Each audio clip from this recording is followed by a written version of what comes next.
menteri sosial cuma satu di Republik Indonesia. Gampang masuk surga, Pak. Tapi ingat, ketika keliru, gampang juga dia didapat. Mana menteri sosial Republik Indonesia? Itu Pak Ari Batubara.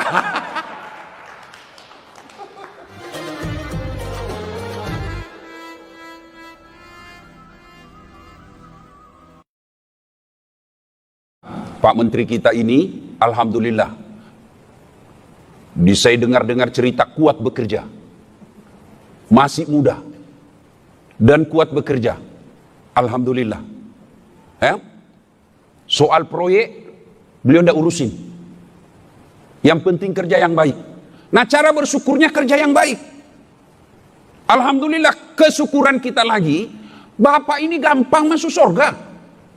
Kok bisa gampang masuk surga? Bapak ngurusi fakir miskin. Tapi ingat, Pak Menteri, saya selalu bilang begini sama pejabat, sama Kapolri, sama Menteri, sama Gubernur. Keliru pejabat kalau tidak memudahkan jabatannya masuk surga. Kok bisa, Ustadz? Contoh, anggaplah kami ini ulama masuk surga, ngantri, Pak. Kenapa ngantri, Ustadz? Berapa ulama di Indonesia? Kalaupun dipanggilkan ngantri. Ulama Timur Tengah, ulama Jawa Barat, ulama Sulawesi, ngantri, Pak. Tapi menteri sosial cuma satu di Indonesia, pada perlu ngantri Bapak masuk surga. Mana ada ngantri? Menteri sosial cuma satu di Republik Indonesia, gampang masuk surga, Pak. Tapi ingat, ketika keliru, gampang juga dia didapat. Langsung dia. Mana kiai mana Pak Tuhan? Cari itu kiai dari Timur Tengah. Dari Timur Tengah berapa? Dari Jawa Timur berapa? Dicari susah. Tapi begitu dibilang, mana Menteri Sosial Republik Indonesia? Itu Pak Ari Batubara. Tapi apakah Allah melarang kita jadi pejabat? Tidak. Pak Menteri, saya selalu bilang begini. Bapak pejabat lebih baik paksa anak buahnya masuk surga daripada mereka sukarela masuk neraka. Kalau Pak Menteri punya jabatan, punya kekuatan, Bapak bisa perintah satu kementerian. Kalau saya cuma katakan, ayo mari bersedekah, mari bantu fakir miskin, pulang dari khotbah, dia berhenti. Dia lupa lagi itu ajaran agama. Tapi kalau Bapak langsung eksekusi, tolong situ. Ada panti asuhan, bantu di situ. Jadi, Pak. Jadi, kenapa? Bapak punya kekuasaan. Tolong di situ. Perbaiki, renovasi itu rumah fakir miskin di situ. Bapak, jadi. Kalau saya, tolong bantu di situ, selesaikan rumah. Dia bilang orang, siapa kau Ustaz? Maka keliru ketika ada orang tidak memudahkan jabatannya masuk surga. Pak Dirjen, misalnya Muslim, sholat berjamaah. Assalamualaikum warahmatullahi wabarakatuh. Assalamualaikum warahmatullahi wabarakatuh. Ngomong, Pak, mana itu Bapak ini? Tidak pernah saya dari masjid ini. Berapa tahun sudah kita di sini, tidak pernah saya dapat berjamaah. Aju ngomong, kau dicari sama Pak Dirjen. Besok Pak, jam 12 duhur, jam 11 sudah ada itu di jalan di masjid. Itulah hebatnya orang punya kekuasaan. Dan Allah tidak melarang. Allah tidak melarang kita jadi pejabat. Bahkan Umar bin Khattab mengatakan, tidak mungkin kau bisa melaksanakan hak dan batil tanpa kekuasaan.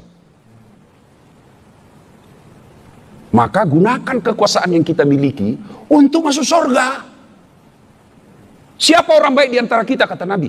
Yang paling sholatnya paling bagus? Bukan. Yang tiap tahun naik haji? Bukan. Yang Senin Kamis puasa? Bukan. Sholat berjamaah tiap hari di masjid? Bukan. Lalu siapa orang baik, kata Nabi? Khairun nas anfa'uhum linnas. Yang paling banyak manfaatnya buat orang lain. Siapa orang paling banyak manfaatnya buat orang lain? Kita leni Kemensos.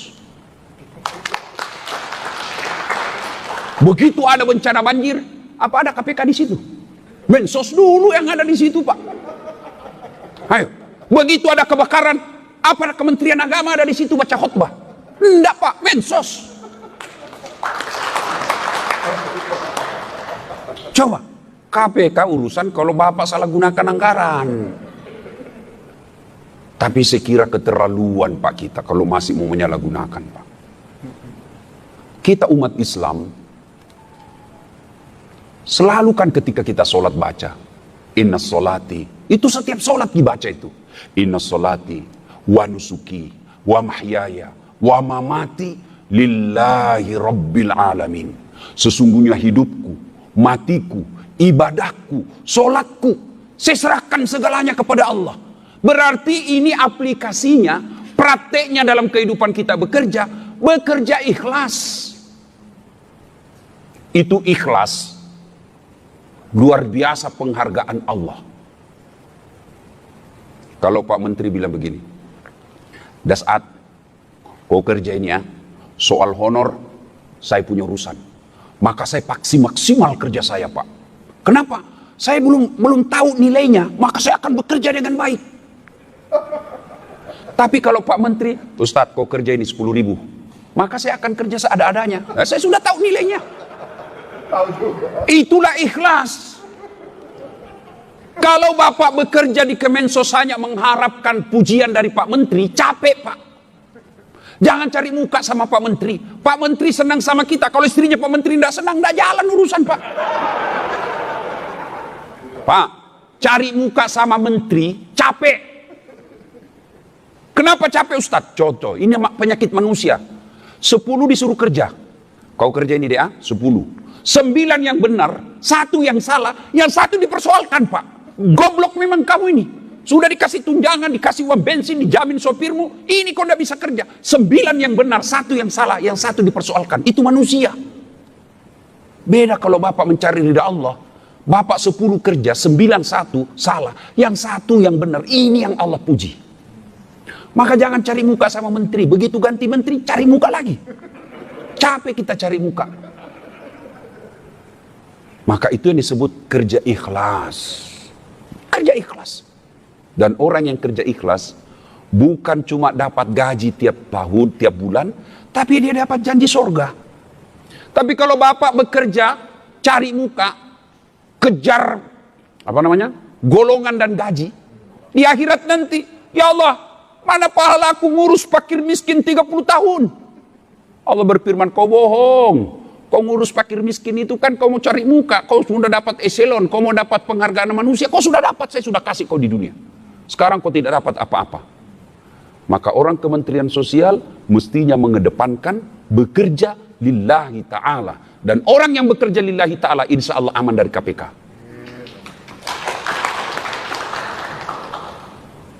Itu. Tapi ingat, orang di Kemensos juga ini Allah ancam ayat. Tidak tanggung-tanggung ancamannya Pak. Dan Bapak orang Islam pasti hafal semua ini ayat. Ara'aital ladzi yukatsibu biddin. Allah bertanya, tahu enggak kamu pendusta agama? Apa artinya? Hajinya dusta, salatnya dusta, puasanya dusta, bahkan syahadatnya pun dusta kata Allah.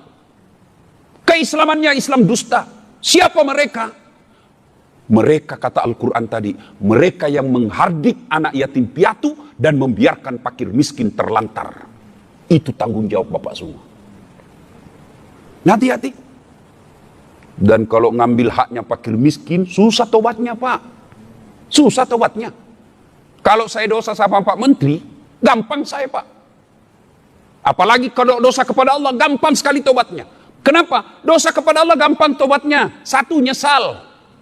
2, akui. Jangan lagi, ini. Tidak, akui kau salah. Yang ketiga, jangan ulang. Yang keempat, ganti kebaikan. Kata Allah, semua dosamu saya ampuni, kecuali kau mengaku Tuhan, saya tidak ampuni kau. Tapi dosa kepada sesama manusia, syaratnya menjadi setelah 4 tambah lagi. Menyesal, mengakui, tidak mengulang, ganti kebaikan. Yang kelima, minta maaf sama yang bersangkutan.